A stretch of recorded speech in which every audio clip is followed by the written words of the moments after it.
recording? Yeah. Episode 7 of the Cool Mike podcast. Can't believe it's about to be. It's already April. April 2nd is when we're recording right now. Fastest year of my adult life. Oh, yeah. This is going to be a solo episode today. You know, I got a lot on my mind. I'm going to get vulnerable. I don't know. Yeah. Just happy that you guys are here 7 episodes later. You know, I'm just manifesting this shit, you know, conjuring it up with it's going to be a good episode. I'm here with my producer, one of my best buddies, my road dog, my compa, my homeboy Gil. Gil Chris. What's up, Mikey? What's cracking? We out here. I don't know. I'm just happy to be here. It's crazy. It's already April. And time's flying. I don't know. Could you guys hear me okay with these headphones on? Is this cool? Yeah. Oh, yeah. Loud and clear, buddy. Oh, yeah. I got a lot going on my plate. I'm opening for Jesus Trejo April 11th and 12th. It's my biggest shows yet. I'm going on the road with him. It's pretty monumental for me. Road? Yeah, bro. It's Oxnard. Whoa. Yeah, we're riding together, so it's pretty cool. Pretty excited to be going up there with him and, you know, performing stand-up in front of, you know, this massive crowd. I looked it up. It seats a couple hundred people, so Nice. just depending on how, you know, how he sells out there, you know. I know I'm going to have some homies go out and see me. Dan Ramos, Jean-Luc, the clown, is hosting. You know, I don't know if he's going to be Jean-Luc, but Dan Ramos is going to be there hosting. Nice. Oh, yeah. Just crazy. Just crazy times we living in. Yeah. I just had a moving little along, churro Sunday. I'm trying to watch on my sweets, you know. Sweets, you know. I woke up with a little Snicker bar. I was like, what the hell?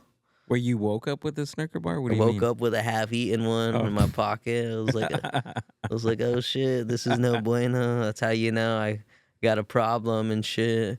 I almost got caught up a couple days ago, you know, stealing a bunch of Kit Kat bars. Did you hear about that story? No, which one? Nah, this is a real story that this guy, he was stealing a bunch of Kit Kat bars. That was me. No, that wasn't me. It wasn't me. Almost was the Shaggy. Wait, hold on. Where was he selling them from? I'm not sure if it was like a warehouse operation or what type of sting. Oh, he had like this whole like operation. Yeah, going bro. on It with was Kit all in the Kats. news, bro. It was all in the news. He was the Kit Kat bandit. He stole a bunch of Kit Kat bars and shit. There was some pretty top-notch Ocean's 11 chocolate heist shit. Yeah. Kit Kat launches stolen chocolate tractor after thieves plunder 12 tons. 12 tons. 12 Goddamn. tons of candy. That's a lot, dude. Goddamn. That's it's about It's a lot of Easter candy. 12 12 Kit Kat. Lizzos. Damn. No, I'm just kidding. I love Lizzo. I'm a big fan. She's having a resurgence. I love them. Yeah. Is she really? Nah, maybe. I don't know. I love her. She's one of my favorite, you know, R&B stars. She's thin now. That's why that joke doesn't work. Yeah. I want to give a shout out to my dad. My dad listens to my podcast. My dad always tells me, he's like, "Hey, Mike, you're a loco." I'm like, "It's hereditary, Dad. I get it from you." You get it from you. I don't know. I'm just trying to keep busy, you know, because sometimes, you know, like my mind, I wouldn't say it gets the best of me, but I just try to keep working because, you know, when I don't work, I just get caught up in this laziness. Yeah, I think when you're constantly doing stuff and you have plans for the future for the next couple of weeks, you have something to work towards rather than just sit around, steal Kit Kats and I know. think about work. Stealing Kit Kats. Yeah. Yeah. Hey, Jesus Trejo's a good guy, though. I'm so stoked that he asked me I'm going back to the Jesus topic. But yeah, he's a good dude. You know, I'm grateful that he asked me to do these 3 shows, not just one, but 3, 2 on Saturday and then 1 on Sunday.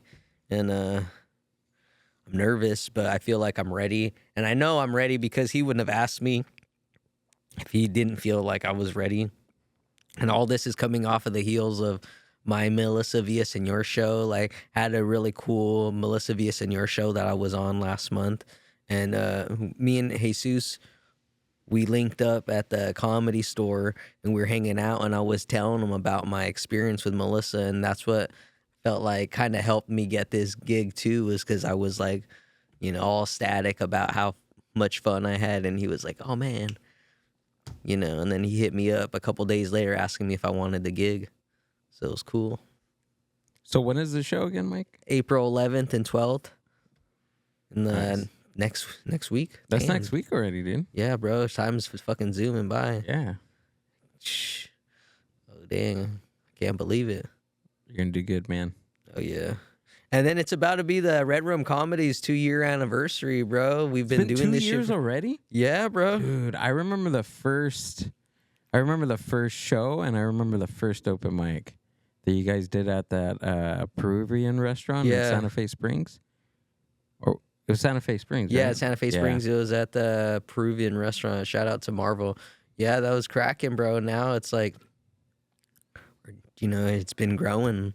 It's been growing like wildfire. How many places have you? And this is okay. This is where I give you your respect and your flowers.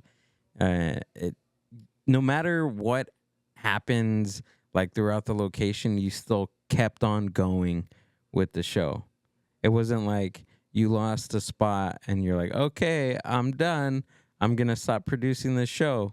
No, you're like, okay, I'm gonna find another place, and the show must go on. So that's pretty cool that you keep on keeping on, dude. Hell with the yeah, show. bro. I just love it, and I had to keep it going, especially because we had some cool lineups in the mix, and Yeah. I just wanted to keep it going, and like, I'm glad that I was able to, and it is going.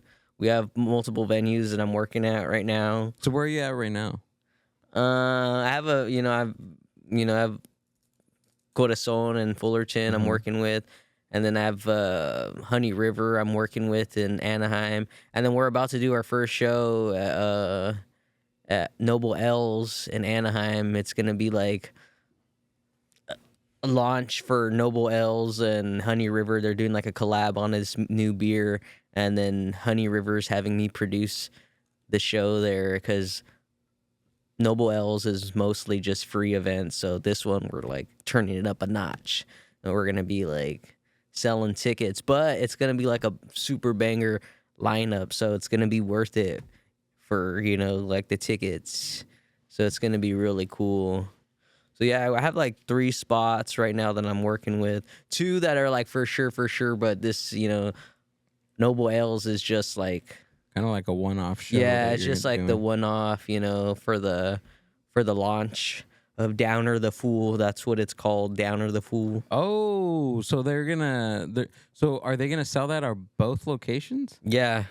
Oh, that makes sense because of the. Can you talk about the lineup or?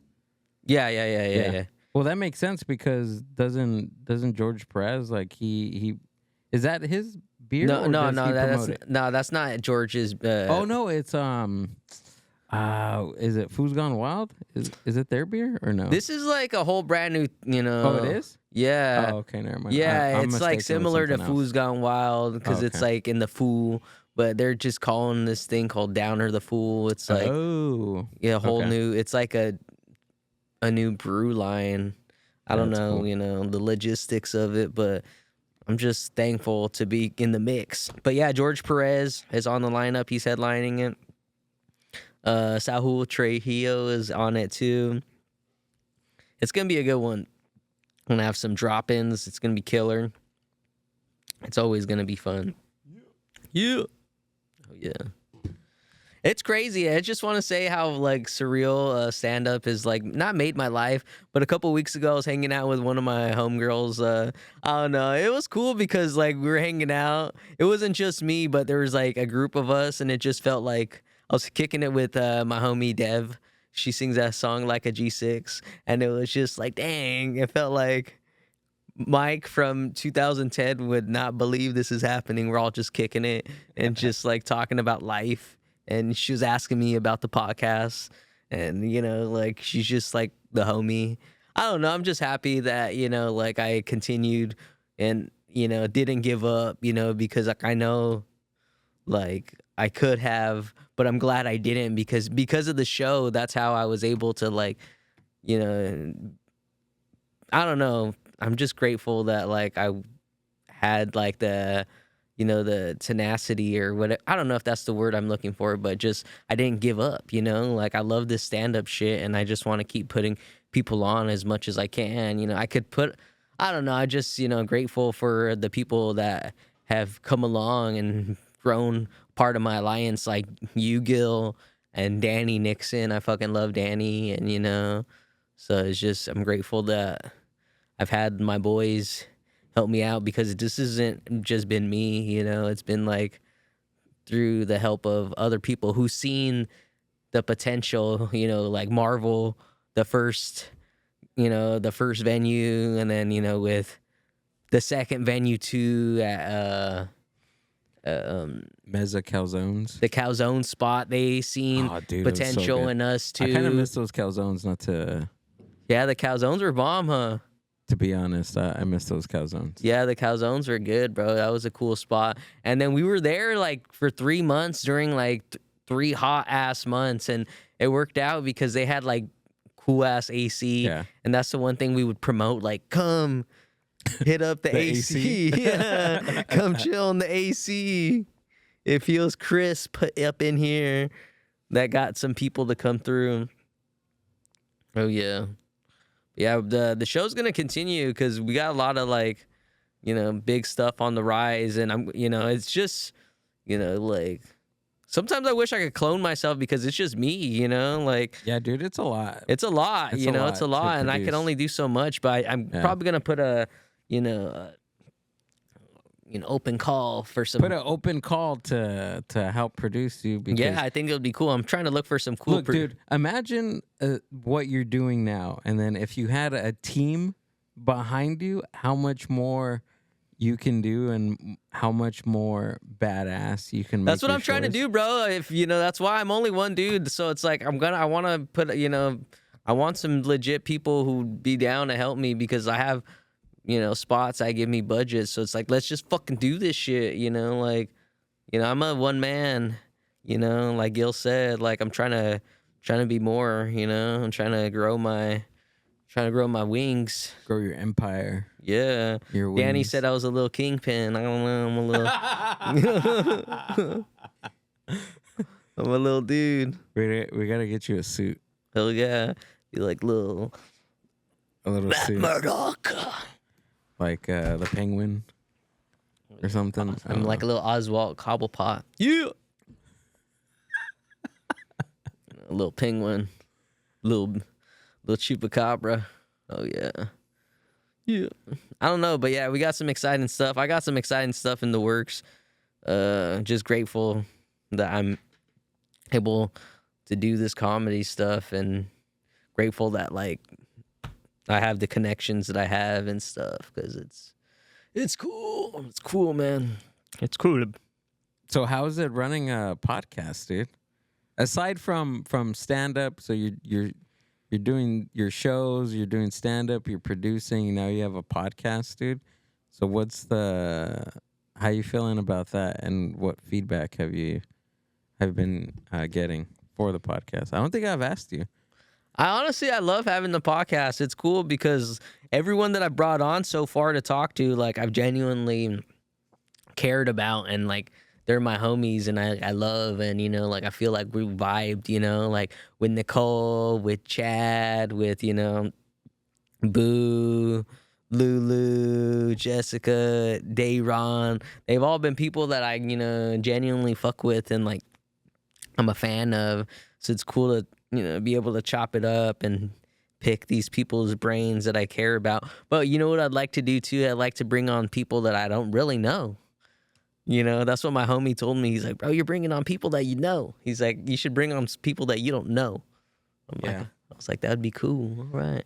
But yeah, it feels good, like, and I feel like with the podcast, it's only the beginning, like I got some big names in the works that I'm excited to get down here. It's just with scheduling and stuff, it's like Can only do what I can, you know. But just grateful to have Gil in my corner, you know, helping me produce this shit, making my dream become a reality. And I've been getting a lot of good feedback with, you know, like just the whole atmosphere and the whole vibe of it, you know, because, just Gil puts out A1 produced stuff. So I don't know, I'm just grateful that, you know, we a team. Yeah, dude. We've been talking about this for a very long time. At least a year. Yeah. At least a year. I'm so glad that we're able to make some time and do this. No, yeah, for sure. At least a year. Yeah, we've been, and then no, yeah, I just felt like it was time once, you know, like I was catching some, you know, some buzz with my stand up. I was like, fuck it, you know, I need to do it. I need to pull the trigger. It's like the time is now. YOLO, you know. Yeah, bro. It's just grateful to be in the comedy scene, you know, amongst, you know, rubbing elbows with these people that inspire me. You know, I was at the comedy store and I seen Mark Norman, and I love Mark Norman. Like, I don't know, he's one of my favorites. Like, people were trying to roast me because I said he was my friend. I feel like he is my friend. And like, you know, like I swear, bro. Wait, they somebody tried to roast you for that? Yeah, a couple people told me, so it's like, oh, your friend. I'm like, bro, you don't know the backstory. Me and Mark, if you were to see me on the street, he would say, what's up? Like, for real. Like, I don't know, but it was cool seeing him, and he gave me mad love at the store. So, Wait, what's the backstory? Can you talk about the backstory? Well, yeah, we just I've seen him a bunch of since 2020. We've crossed paths just like 10 times, you know. Huh. And I got like this cool jacket, you know, and that black jacket with like the white trim on it. yeah, And yeah, on the it's like a back it has- custom jacket, and he has one too. On the back of it, it says comedy. Yeah, with it the says exclamation comedy. point. It's just, I don't know, like Mark's a homie. One day I'm gonna work with Mark. Just watch. Remember Manifest it, this bro. day, April 2nd, 2026. Timestamp it, 6:35, whatever time it is. You know, I said it. Have you seen his special? Yeah, his new special is good. Yeah, it's good. I haven't seen it yet. Yeah, it's really good. He's one of my biggest inspirations, and just the way he works, like that's how I try to do things. I always try to push myself to do more, and every time I'm on stage, you know, like I used to do my same carbon copy set on stage every time, but now, you know, like at least it switched up a year in when I heard Mark talk about this on a podcast where it was like, even if it's like a syllable or two words, just try to always switch it up, you know? Like, so I always try to push myself to do more and more and more and more. Not like a whole new bit, but just switch it up where I don't feel like restrained to, like, you know, where it feels like a script, you know? Like I like to feel fresh on my toes and always try to mix it up. And I learned that from Mark, and I don't know, he's one of my biggest comedy gurus and mentors. I don't want to keep going on about Mark. Yeah. No, but yeah. But sometimes when you when you're on stage and you just like riffing just off of the, you know, when you're just riffing in general, not going off of the material that you have prepared, sometimes that feels a little bit more genuine. No, yeah, that's why, yeah, it feels, you know, it feels more fresh. genuine, and it feels like sometimes those you get bigger laughs, and, Yeah. you know, in those improv-y type of moments. So that's why, like, I've grown to like trust myself. I have my material and the stuff I want to talk about, Right. but I still leave room to be able to be wiggly, Yeah. you know. And That's why I like hosting. I like hosting because it challenges you when you're, you know, when you're bringing up the comics, you're able to at least give like a quick tag on whatever they were talking about, and it works a different muscle. You know what I mean? for sure, hosting is so I'm grateful for my show because really helped me develop more confidence on stage and just be like, Right. you know, help me grow so much. Even the last time when I hosted Red Room in Fullerton, how many comics you had? You had like at least like 17 open mic comics, and I had a tag for at least all of them. No, yeah. That was fun. Yeah, it keeps you like on your toes, ready, Yeah. because you gotta be watching. And Yeah. You got to be engaged. You have to be in the moment for that little magic to happen, yeah, for sure. right? To be able to catch callbacks and Yeah.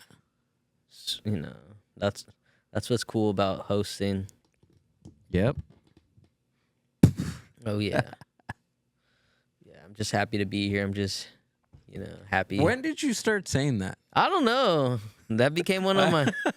That became one of my. What are okay? Let's you at least have two catchphrases. You have "I'm happy to be here," and then you have "you." Yeah, I have two different. What else do you have? Do you have anything else? No, that's about it. Just the two. You got to hit the third mark. You got to find I something. know. I'm happy to be here. Yeah. It's like where all the ladies at. Or what do you say when you open up? You always shout out to all the functioning alcoholics. Yeah, I want to give a shout out to all the function alcoholics. That's one of my bits. Holding it down. Haven't drank since 2012. It's been that long. Yeah, bro. I used to drink.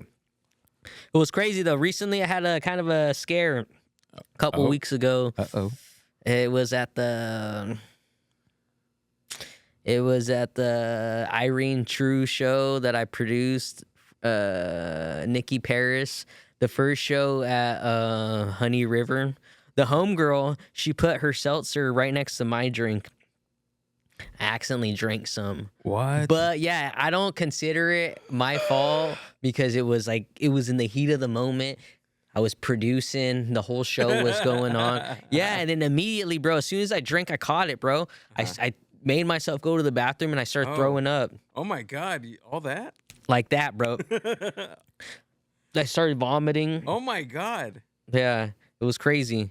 I gave Chanel Davidson extra time. She was supposed to wrap it up, but like I ran to the bathroom. She did like 7 more minutes than she was supposed to. I was just in the bathroom throwing up. Well, and then I just used my I didn't let it get to me because it wasn't my fault. I didn't of course not. I didn't hold it against my homegirl because it was like an accident, Yeah. But I did use like the I wouldn't say my buzzness. There was a bunch of like I went a little buck wild on the microphone immediately after. I was like, I went, like I gave a Chanel a crazy outro. I was like, yeah, that's my future baby mama, Chanel. Wait, hold on. So you got buzzed off of the taste? Yeah, bro, I got a little buzz. I would say, even though I threw up everything, like I legit threw everything up. I ran to the bathroom, bro. I fucking made myself throw up. I was vomiting and throwing up, and then I got out and I was like, what the fuck?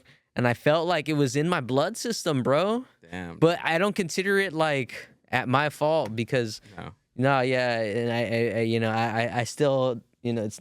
No, you're still sober. You're still sober. Yeah, I'm still sober. It wasn't doesn't my shenanigans. No, that doesn't count. No, I don't count. But yeah, I went a little crazy on the mic though. Yeah, I was like, Chanel's my homie.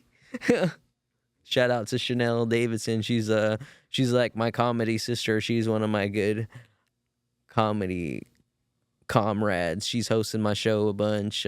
She's cool. Yeah. Wait, hold on. So what drink did you have that was next to hers? It was water, bro. Oh, okay. And she had a seltzer, which was predominantly they're clear. Yeah, it was clear, bro. Okay. It was clear. I remember my water was water, and it happened so quickly, bro. Yeah. I legit put it down. Next thing I know, I drank it, and it wasn't even like a big gulp, but it was like a gulp. I went, oh, and then as soon as I drank it, me and her locked eyes. Oh. And like I ran, bro. I ran and I started throwing up, bro. It was like a scene out of a movie, bro. I started pushing motherfuckers. I was like, I ran to the bathroom and I started, like Chanel did extra time. I'm like sitting there vomiting. And I just used that momentum and I went out there and I just went, there was a bunch of MAGA people out there, and I just went, You went buck wild. I went buck wild. I went crazy on Trump. Just went off. Wait, when was this? This was at the end of February. Oh, okay. Yeah, the last weekend of February. Yeah. It was a fun show. 2012 is a very long time. Yeah, not to do 2012 was a anything. very long. That's why, bro, I got buzzed off of it, bro. Even though I threw it all up, I felt it in my. Did you get a hangover the next day? Huh? Nah. I felt scared driving, but it was chill though. I sobered up, kicked it. I'm excited though about the new shows I got in the works though with Honey River. James, the owner, is a cool dude. Shout out James McDonald. Oh yeah, I'm just happy to be here. I just say that shit because when I was a kid, bro, I fucking when I was a baby, I was born at the NICU, bro. I shouldn't even been alive if it wasn't for medical technology. If I would have been born in the Native American days, I would have been dead. They would have threw my ass in the fucking river, bro. But because of because of the doctors and the nurses, they saved me. I was in the NICU for my first 2 weeks of life. That's First 2 weeks? Yeah, bro. I was it was my first 2 weeks of being alive. I was in the NICU, the baby, the baby little chambers and shit. The incubator thing? Yeah, I was a little inky baby. Inky? I was all fucked up. Yeah, bro. Supposedly I ate my own shit. Yeah, supposedly I was in my mom's stomach and I was eating my own shit, bro. I stayed in too longer. I got too comfortable in my mom's stomach and I was just eating my own shit. I'm so full of shit that I was eating my mom's shit. Almost killed me. It's a true story. That's why I'm just saying that's why I always say I'm happy to be here. Because I almost wasn't here. Oh my God. Look at Mikey, dude. That's funny. Yeah, it's the truth. Did your mom give you did she hug you after she came out of you, or? Yeah, I guess they're all able to hold me, but it was all dramatic and shit. It was like an episode of The Pit. They fucking rushed me away. The doctor was like, "It's a boy, but his breath smells like shit." Yeah, this little critter, he's eating his own shit. You know what? In some cultures, they do that. So delicacy. Yeah, you're ahead of the curve, dude. You were having fancy meals even before you came out the womb. Oh yeah, dog. That's not a problem. That's actually a win in some cultures, dude. Little turd. Yeah. I ate my own Vince McMahon shit. Yeah. He was eating up my. Okay, so that's the second time I heard that. Is there something that he did with the turd? You don't know the Vince McMahon drama? I know he did some turds on people, right? Or he had what is it? Did he poop on people? Yeah, or that did was he have his people thing. poop That was on his him? kink. He used to like to shit on people Oh my God. to assert his dominance. But some girls like that type of stuff. Yeah. But that's another type of person to want to fucking dilt it out, bro. That's freaky shit, where he's wanting to shit on people. Did you ever watch 2 Girls 1 Cup video? Yeah, when I was younger, bro. Yeah. Yeah. Changed my life. Shout out 2 Girls 1 Cup. Shout out Tony. Used to watch 2 Girls 1 Cup at his house. Is that a homie from middle school? Yeah, it's my homie Tony McKinney. When did it come out? Early 2000s or something? Yeah. At least 2004, 2003. 2 Girls 1 Cup. Don't Google that shit. That's for sure. That's middle school for us. Oh yeah, that shit was crazy. Yeah. Yeah, Cool. back when I was younger, I used to watch Skinamax Oh. on the pornography, softcore porn. I used to wait for my dad to go to sleep, and then I used to, look over with the control.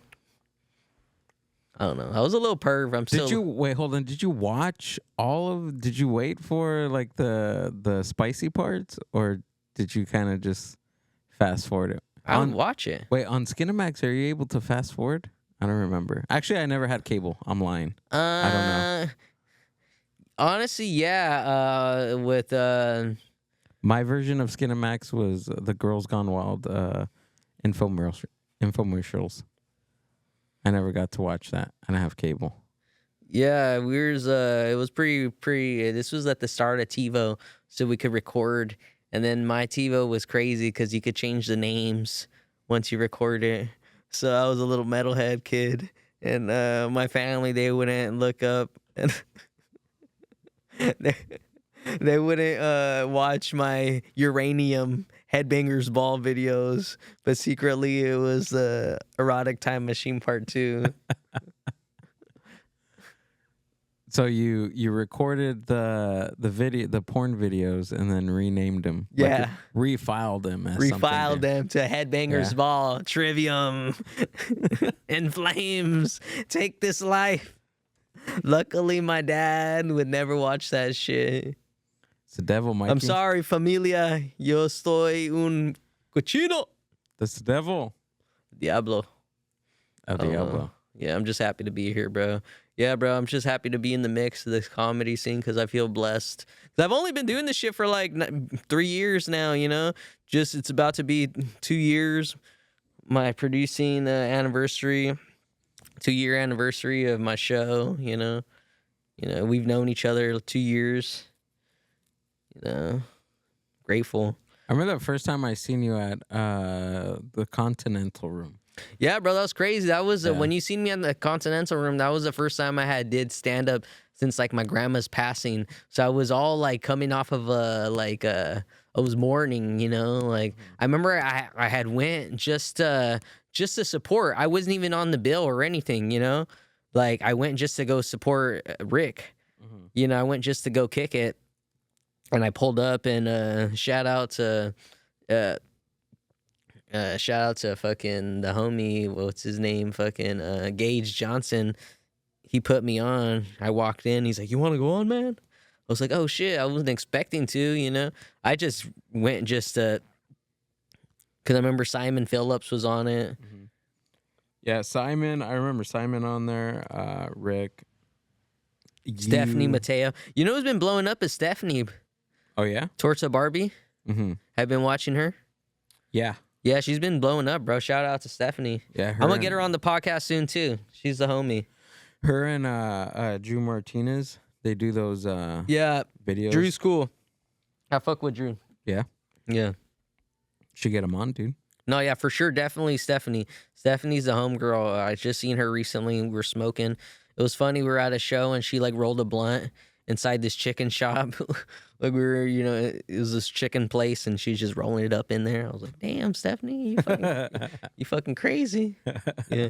The weed that she had was called Panty Gushers. She's like, check this out, dog. Panty Gushers. I was like, hell yeah. All right, I think we're going to wrap this one up soon. I'm just happy to be here. I want to give a shout out to my producer, one of my best pals, Gil, for being here with me today because I had to get some shit off of my chest and just be vulnerable because, you know, I don't know. I just get cooped up in my room and I'm just happy for you guys to listen, you know. I got some big shows in the mix coming up. So, like, if you guys could support, that would be amazing, you know. I'm going to be in Oxnard April 11th and 12th with Jesus Trejo. I got April 10th with George Perez. Yeah. We got some big ones. We got the Red Room Comedy Show's 2-year anniversary show next month. That one's going to be a banger. I don't have the headliner announced yet, but just know it's going to be a good one. All right, I just want to say thank you guys for supporting. I want to give a shout out to Bonnie's Casket. These motherfuckers, I love Bonnie's Casket. They're like my brothers. They did the theme music to the, you know, what you hear in the beginning and the end. That's from their song. It's called Kill Your God. Shout out to Danny and Gabe. I love those guys. Oh, yeah, thank you. Yeah.